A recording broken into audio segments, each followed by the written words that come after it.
Os voy a invitar a los tres a sentaros aquí. Tienes Perfecto. tiempo todavía. Ahí, Claro. Porque ahora vamos a llamar a nuestros siguientes invitados, que son Borja Pérez Araúna, de Tres Mares, que debe estar ya preparado, Enrique Martín Navarro, de Queca, y Carlos Cortina, de Península. Así que adelante.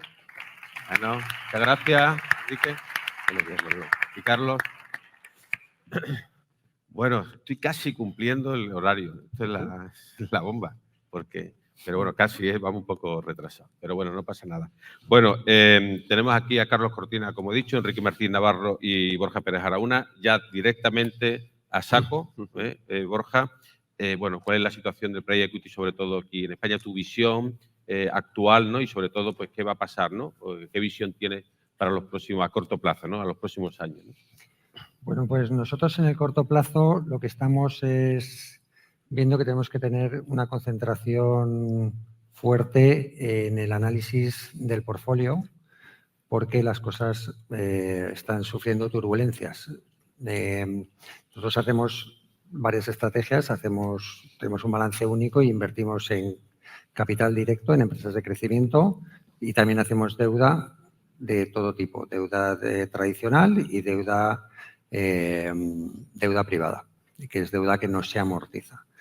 Y lo que hemos estado viendo durante estos años es que las compañías estaban muy caras, nos ha costado bastante invertir dentro de nuestras tesis, aunque nosotros hacemos posiciones minoritarias, pero sí que hemos avanzado bastante en la financiación de compañías y financiación a otros gestores que han hecho transacciones.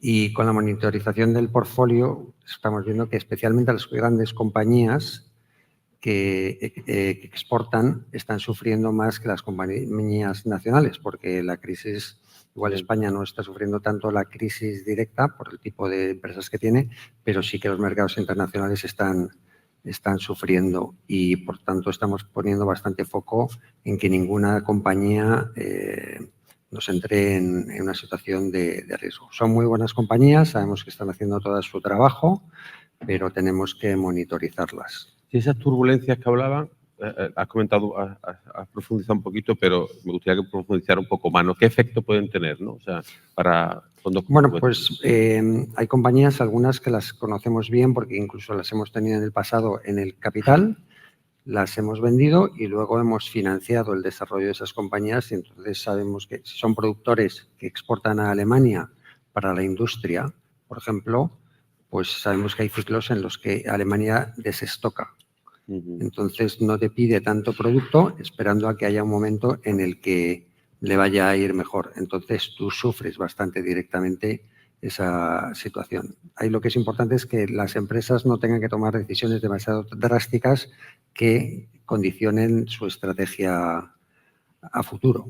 Porque cuando las cosas no van bien, tienes que tener la paciencia suficiente como para poder tomar las decisiones adecuadas. En ese sentido, nosotros cuando hacemos inversión en capital solemos hacer una estructura que permita que el equipo directivo pueda gestionar con bastante flexibilidad sin que atente contra el valor ni de un lado ni del otro, sino que la formación del precio real de la compañía y la entrada se realice cuando nosotros salgamos o cuando salgamos juntos, porque muchas veces nos encontramos que son los propios empresarios que se dan cuenta que al haber pasado a una gestión mucho más profesional requiere que cosas que ellos no hacían antes se tengan que tener en cuenta y ven las dificultades. ¿Y qué impacto? Ya sabemos, has hablado del impacto que va a tener en digamos, en el diseño de vuestra estrategia, pero ¿qué impacto va a tener también ya en las empresas, ¿no? O en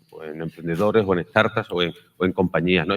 Todas esas turbulencias, ¿qué impacto pueden tener? Bueno, nosotros lo que entendemos es que si los tipos de interés suben de forma abrupta, como ha pasado, el mercado no tiene un crecimiento fuerte, pues la única variable por la que se debe producir un ajuste es por el precio de las compañías. Entonces, pero no se hablaba antes que no se está produciendo. No se está produciendo en determinados. Lo que pasa es que se están produciendo menos transacciones. En las grandes operaciones, pues las compañías siguen, Pero si tú te vas al mundo del venture capital, si tú necesitas el dinero de forma imperiosa y estás pidiendo múltiplos de 20 veces ventas, pues igual tienes que acompasarte un poco más a los tiempos, ¿no? Nosotros hace tiempo que no hacemos venture capital, aunque tuvimos 2 operaciones que nos salió bien, estaban bastante estructuradas las transacciones, pero tenemos un poquito de vértigo a ese tipo de operaciones y nos focalizamos más en empresas que van bien y que tienen planes de expansión. Muy bien, pues muchas gracias. Vamos a seguir luego, seguimos con la conversación, Enrique. Él ha dado como una visión un poco, no digo pesimista, no digo eso, pero sí un poco alertando sobre riesgos, ¿no? A corto plazo. ¿Cuál es tu visión? Vamos a ver, el private equity, yo creo que lo decía Javier antes, ¿no? Los grandes números en España pues son alentadores, ¿no?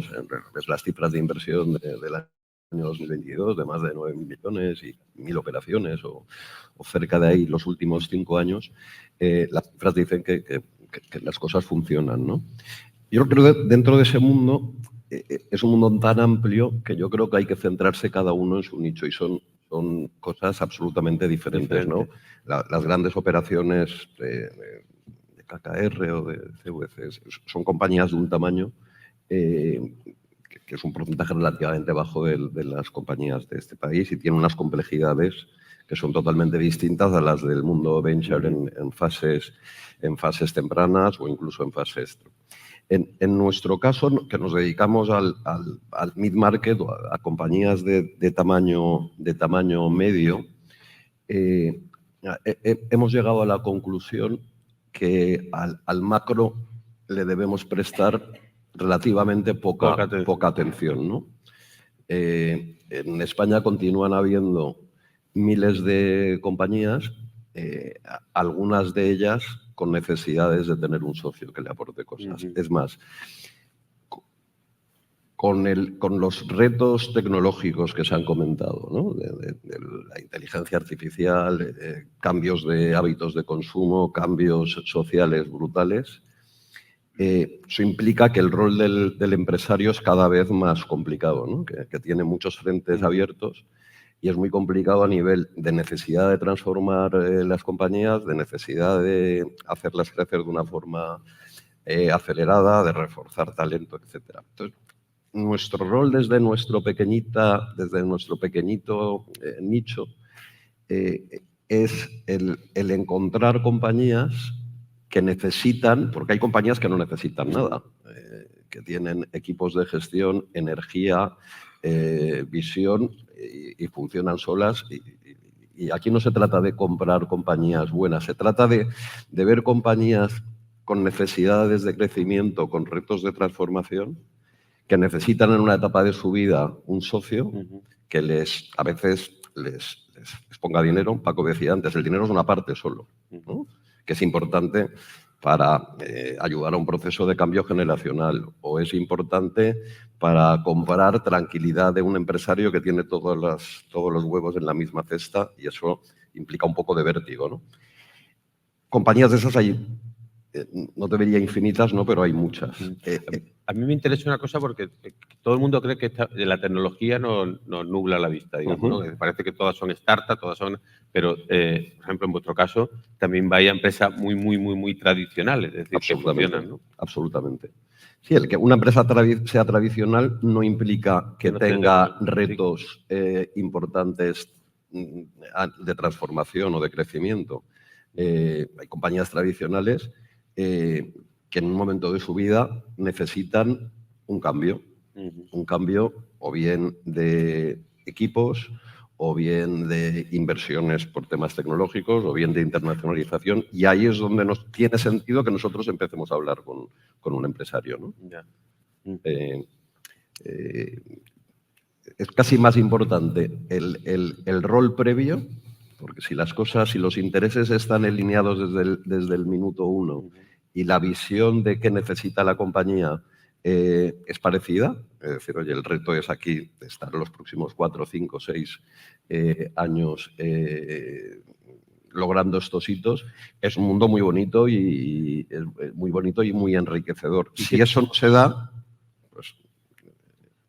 ¿Y qué tipo de compañía? Porque el otro día hablábamos, ¿no?, de que bueno, el tamaño de vuestros fondos tiene un límite para no llegar, digamos, para no entrar, digamos, en el terreno de juego de otros actores, ¿no? Entonces, qué tamaño de empresa, cuáles son las empresas que realmente busca y cuál es el perfil general? Pues mira, el caso nuestro, pero ya no es un tema de números solo, porque nosotros hacemos mayorías, hacemos también minorías, en algún momento podemos coinvertir, es decir, no se trata tanto del número, sí que nosotros venimos a hacer operaciones, digamos, donde nuestro compromiso de inversión está entre los 10, 12, 14 millones de euros y 30, ¿no? Esos entornos.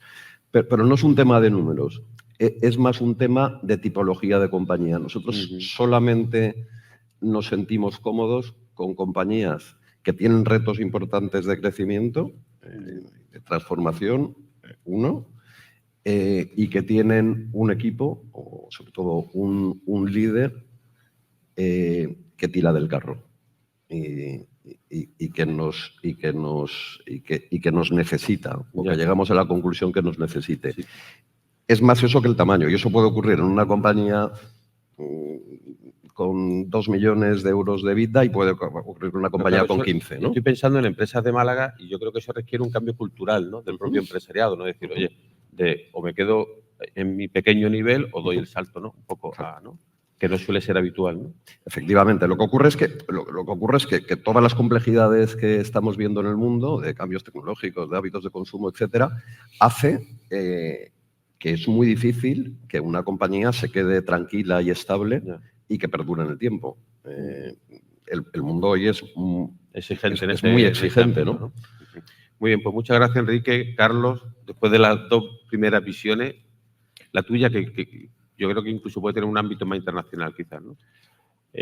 Bueno, por hablar de España, nosotros cubrimos España, Italia y Francia, pero es verdad que lo que hemos visto en España en los últimos 10 años ha sido una consolidación del sector brutal, ¿no? Y un crecimiento de fondos internacionales, además en el mid-market también, no solo grandes fondos internacionales, que han permitido que haya una liquidez enorme, que ha beneficiado muchísimo a los empresarios, ¿no? Y que hoy en día puedan elegir el socio que quieren, ¿no? Puedan elegir el tipo de capital.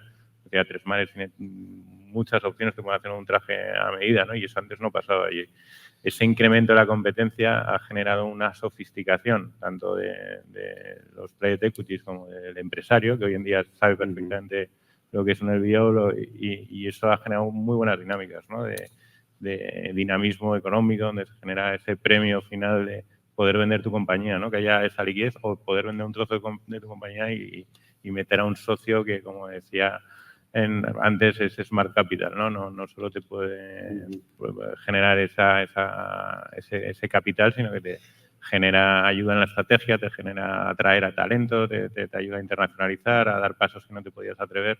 Entonces, creo que se han generado dinámicas muy buenas. Me dices ahora mismo los retos que pueda asumir el private equity, creo que los macros son obvios, pero efectivamente nosotros miramos micro, pero la macro no deja de afectarte, por lo tanto serán años de prestar más atención más si cabe, ¿no?, a nuestros portfolios, y tal vez nos tengamos que remangar todavía más. Y a nivel inversión es verdad que se ha ralentizado el mercado por toda ese gap de valoración que hay, de expectativas de valor de los empresarios y lo que realmente el papel te permite pagar hoy en día con la nueva realidad macroeconómica, ¿no?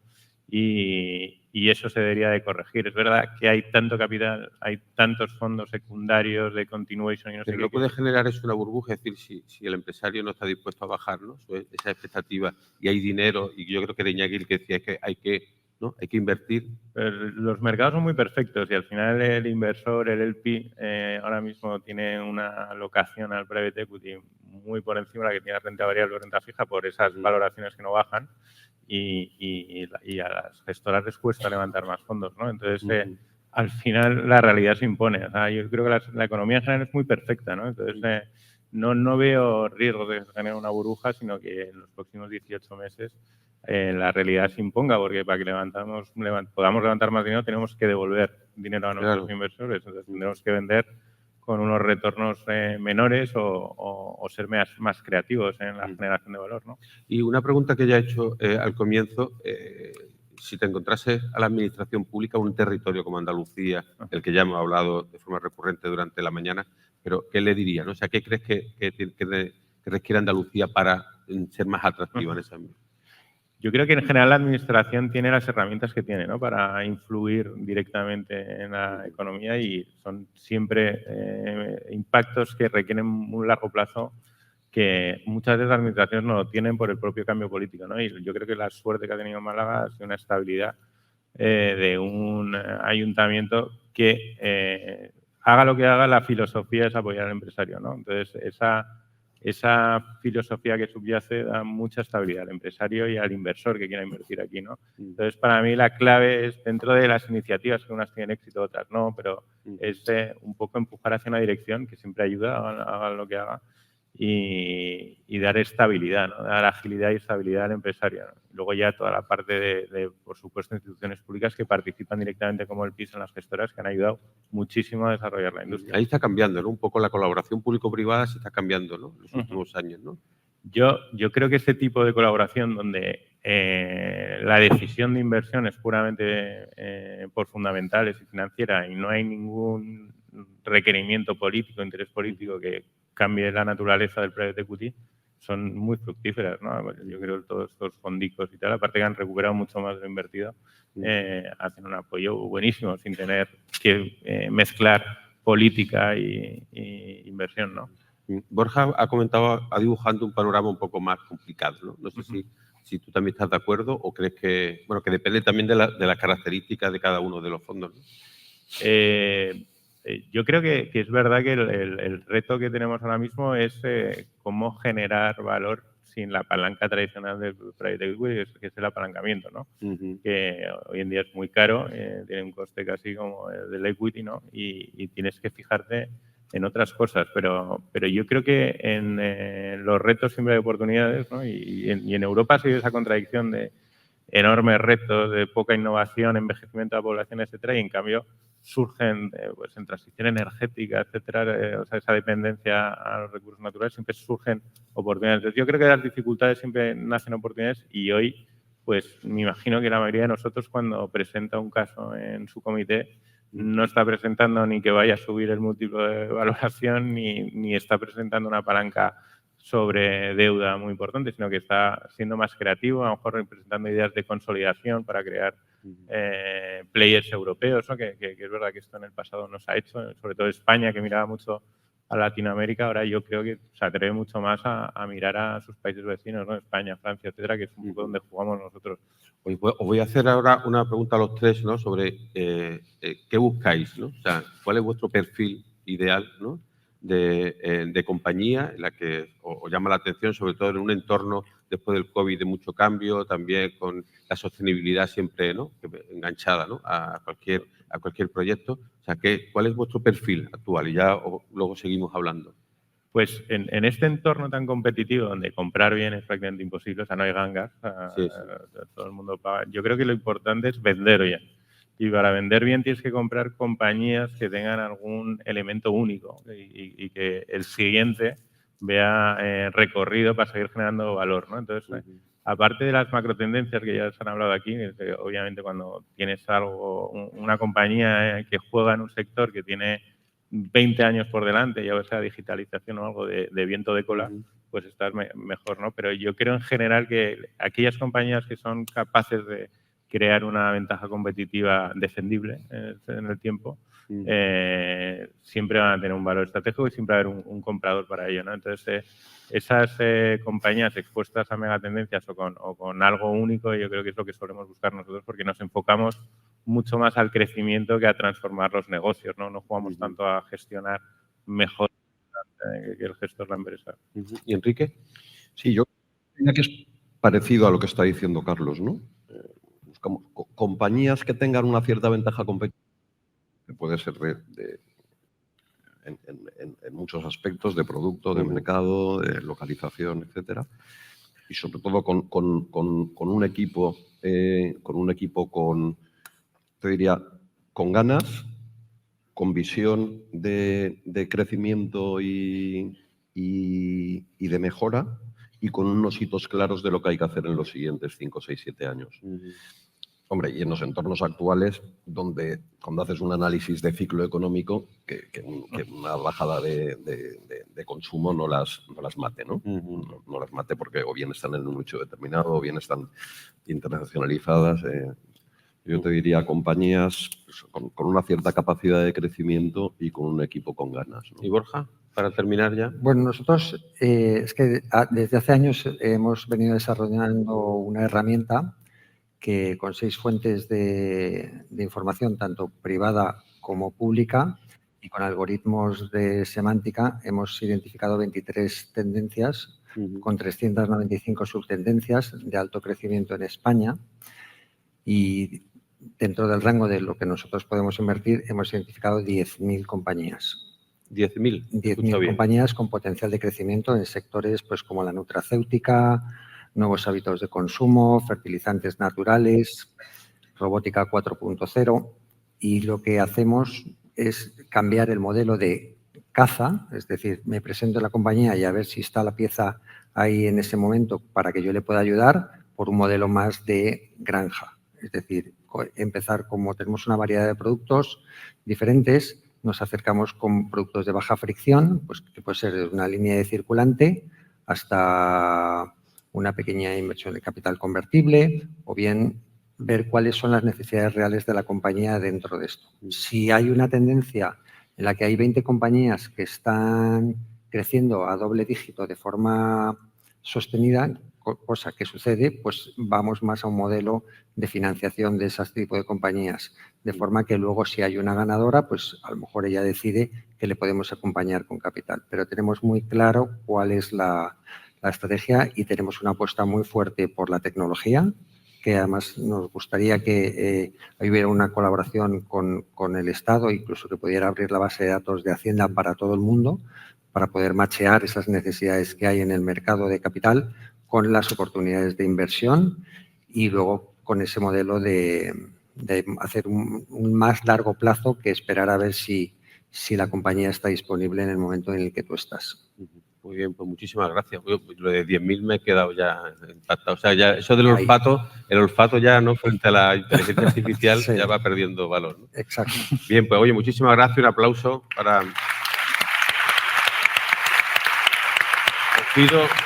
Os pido que os quedéis por aquí. José, creo que tienes que marcharte, ¿no? Creo que tienes un avión o esperándote. Bueno, esperándote no van a querer que te vayan en avión privado, ¿no? No, que tienes que coger un avión, vaya. Los demás, si queréis, los que podáis, os quedáis por aquí. Yo tengo también... Sí, también. Gracias. También despedimos a Carlos. Gracias. Bueno, pues muchísimas gracias.